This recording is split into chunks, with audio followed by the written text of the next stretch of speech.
Alors, je m'appelle Dany Junot, j'ai diplômé en 2004 de sciences de la consommation. Présentement, je suis acheteur, donc agent d'approvisionnement pour le gouvernement fédéral pour travaux publics et services gouvernementaux Canada. Et plus précisément, ce que je fais dans mon travail en tant qu'acheteur, on est au service, nous, TPSGC, on est au service de tous les autres ministères du gouvernement fédéral pour faire les achats. Tous les spécialistes d'approvisionnement pour les gros achats sont dans ce ministère-là. Donc, nous, on est en quelque sorte le lien entre les clients, c'est-à-dire les ministères et les fournisseurs, pour faire les achats de différents types de biens, de services, au niveau construction, au niveau alimentation, au niveau toutes sortes de choses.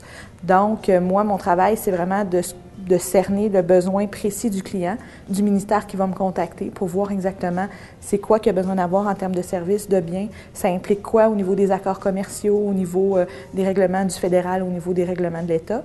Et après ça, de déterminer avec lui, ça va être quoi le meilleur processus d'achat. Donc, est-ce qu'on doit aller en appel d'offres selon les montants? Est-ce qu'on peut aller en source unique? Est-ce qu'on peut afficher ou ne pas afficher au public, dépendamment des règles qu'on a? Et puis après ça, c'est de monter vraiment, une fois que l'appel d'offres est terminé, le contrat pour que ça réponde le plus possible aux besoins du client. Donc, un gros aspect de service à la clientèle, c'est peut-être ce qui est le plus en lien avec ce qu'on a fait là, au niveau du baccalauréat. Donc, vraiment, d'aller voir le besoin, le marché, connaître le marché des différentes choses que j'ai achetées aussi. Donc, le lien, en gros, c'est vraiment beaucoup au niveau du service à la clientèle, connaître les marchés un petit peu parce que, veut pas, on s'en va dans des milieux souvent de concurrence, donc savoir qu'est-ce qui se fait dans les domaines où on doit faire des achats, qu'est-ce qui se fait vraiment dans le domaine au niveau du public, mais aussi du privé, parce qu'on est appelé à acheter dans les deux domaines.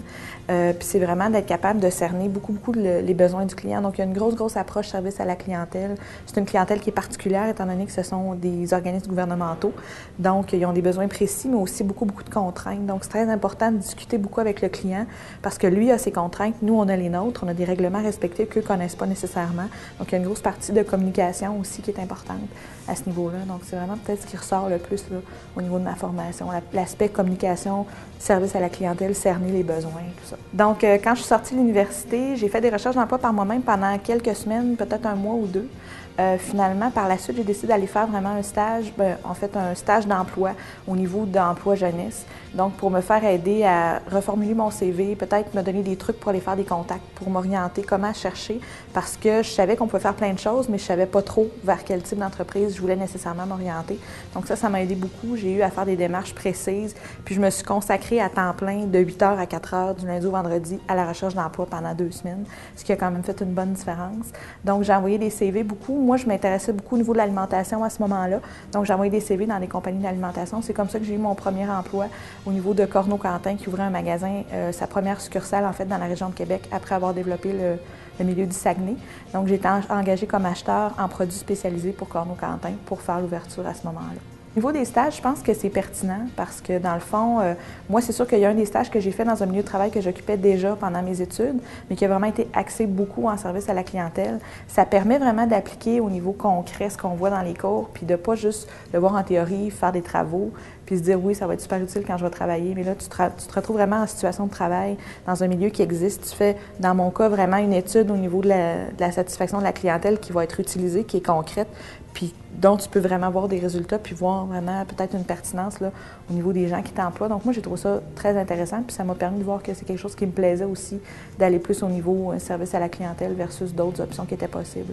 Je pense que les stages sont importants dans le cadre d'une formation universitaire en général, mais peut-être plus en sciences de la consommation, étant donné justement la versatilité, puis peut-être la variété des aspects qu'on va traiter de différents types d'emplois. Ça permet vraiment d'appliquer en particulier quelque chose, puis de voir comment ça s'applique dans le milieu de travail.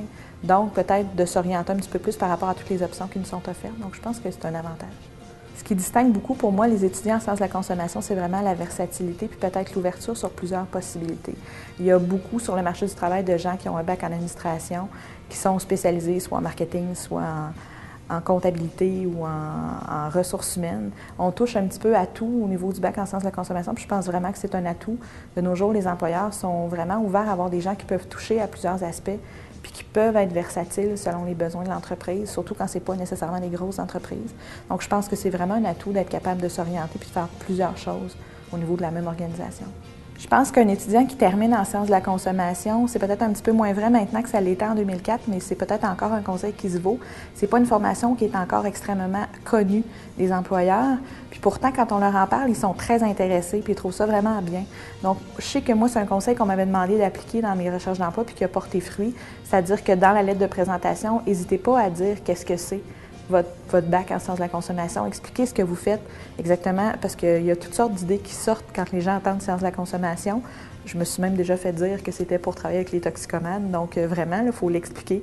Mais c'est de plus en plus connu. Moi, maintenant, plus j'avance, puis plus j'en parle, puis plus les gens font « Oui, oui, je connais quelqu'un qui a fini là-dedans, on a quelqu'un chez nous qui travaille, qui a fait cette formation-là. » Mais c'est encore nécessaire, je pense, d'en parler. Donc, n'hésitez pas, quand vous faites des appels pour avoir des entrevues, quand vous rencontrez des employeurs potentiels, à expliquer vraiment la pertinence de la formation puis dire un peu ce que vous faites. Parce que les gens disent « Oui, oui, je sais c'est quoi », mais dans le fond, ils ne savent pas toujours. Puis ça vaut la peine de l'expliquer parce qu'un coup qu'ils savent, ils trouvent ça intéressant. Moi, j'ai choisi les sciences de la consommation parce que justement, j'avais plusieurs champs d'intérêt. Puis moi, je pense que c'est ça qui résume les sciences de la consommation. Il y a vraiment de tout pour un peu tous les types de personnes. Puis ça ouvre énormément de portes. Puis moi, quand j'ai choisi ça, c'est parce que je voulais en fermer aucune. Donc moi, c'est comme ça que je résumerais mon bac en sciences de la consommation. C'est une porte qui a été ouverte sur plusieurs choses.